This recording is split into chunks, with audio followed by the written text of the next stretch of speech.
టిట్కో ఇళ్లలో టీడీపీది contractor పాత్రేనని AP పురపాలక శాఖ మంత్రి ఆదిమూలపు సురేష్ వ్యాఖ్యానించారు.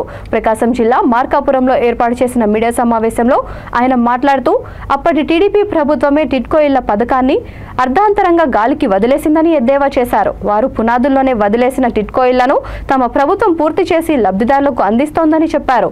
డిసెంబర్ నాటికి 2.63 లక్షల ఇళ్లను పూర్తి చేసి లబ్ధిదారులకు అందిస్తామని స్పష్టం చేశారు.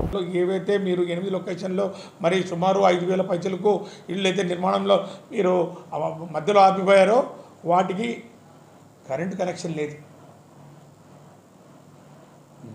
నీళ్ళ కనెక్షన్ లేదు, వాటర్ సప్లై సిస్టమ్ కరెక్ట్ లేదు, సీవేజ్ సిస్టమ్ లేదు, ఎలక్ట్రిసిటీ లేదు.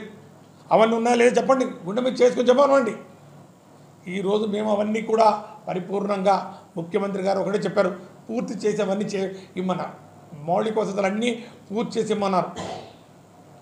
నేను ఈ చార్జ్ తీసుకున్న తర్వాత సుమారు 30 పైచిలుకు లొకేషన్స్లో 50,000 పైచిలుకు ఇళ్ళు ముఖ్యమంత్రి గారి ఆదేశాల మేరకు అన్ని వసతులు అన్ని హంగులు పరిపూర్ణంగా పూర్తి చేసి హ్యాండ్ ఓవర్ చేశాం. కావాలంటే మీరు ఎక్కడికైనా రండి, నేను ఛాలెంజ్ చేస్తాను, ఏ లొకేషన్కైనా రండి. ఏం ఈ యొక్క ఓపెనింగ్లో భాగంగానే తీసుకొని సెల్ఫీలు తీసుకుంటారు. ఆ సెల్ఫీ ఛాలెంజ్ అంటారు. మీరు నిర్మాణం చేపట్టినటువంటి ఇళ్ళ మీద దమ్ముండే సెల్ఫీలు తీసుకొని చెప్పమనండి. మేము కట్టిన ఇళ్ళ ముందు సెల్ఫీలు తీసుకోవడం కాదు. ఈరోజు మేము మళ్ళా దానికి సమాధానం చెప్తాం. రాజకీయాల్ని జర్నలిజాన్ని రెండు కలిపి ఒక ప్రతిపక్ష పార్టీని చంద్రబాబు నాయుడును వెనకేసుకుంటూ వైఎస్ఆర్ కాంగ్రెస్ పార్టీని మరి ముఖ్యంగా గౌరవ ముఖ్యమంత్రి వాళ్ళు జగన్మోహన్ రెడ్డి గారిని మరి ఈరోజు అగౌరవపరిచే విధంగా మరి వారి మీద అభాండాలు వేసే విధంగా ప్రజలకు ఒక తప్పుడు సంకేతాలు ఇచ్చే విధంగా ఈ విధంగా కథలు రాయడం మాత్రం ఎంతవరకు సమంజసమని మేము అడుగుతాం. నేను ఎందుకు చెప్తా ఉన్నానంటే, ఎందుకు ఇది రాజకీయము జర్నలిజం రెండు కలిసిపోతూ ఉన్నాయి.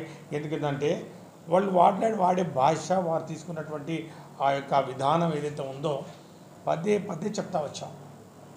టిట్కో ఇల్లు మేము కాదని లేదు. టిట్కో ఇల్లు తెలుగుదేశం పార్టీ వాళ్ళు మొదలుపెట్టి అసంపూర్తిగా మిగిలిన కార్యక్రమం మీరే కదండి. ఏ ఒక్క లబ్ధిదారుడి పేరు కూడా వైఎస్ఆర్ కాంగ్రెస్ పార్టీ ప్రభుత్వం అధికారంలోకి వచ్చిన తర్వాత మార్చలేదు. ప్రతి ఒక్కరికి కూడా ఎవరైతే పరిపూర్ణంగా 100% లోన్ తీసుకున్నామో, మరి లోన్ వాళ్ళు వసూలుబాటు తీసుకున్నారో వారందరికీ కూడా ఇల్లు వసూలు చేస్తా ఉన్నాం. ఎవరికి కూడా బ్యాంక్ ఇంట్రెస్ట్ మాత్రం వాళ్ళకి వర్తింపజేయడం జరగలేదు. దానికి సంబంధించి ఏమైనా బ్యాంక్ ఇంట్రెస్ట్ ఉంటే మేము 100 కోట్ల రూపాయలు డబ్బులు పెట్టాం.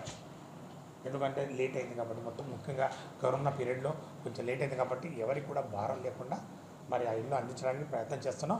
అన్నీ కూడా అందించి తీరుతాం. దయచేసి ఈ వాస్తవాల్ని మరి ఈరోజు ఒక నిబద్ధత కలిగిన పేపర్ అంటే ఒక విలువలతో కూడినటువంటి జర్నలిజం చేయాలనుకుంటే దయచేసి ఈ వార్తలు రాయండి. ఇందులో ఏదైనా తప్పుంటే రండి, మీరు ఖండించండి, లేకుండా ఎత్తి చూపండి. అంతేకాని వాస్తవాల్ని వక్రీకరిస్తూ పూర్తిగా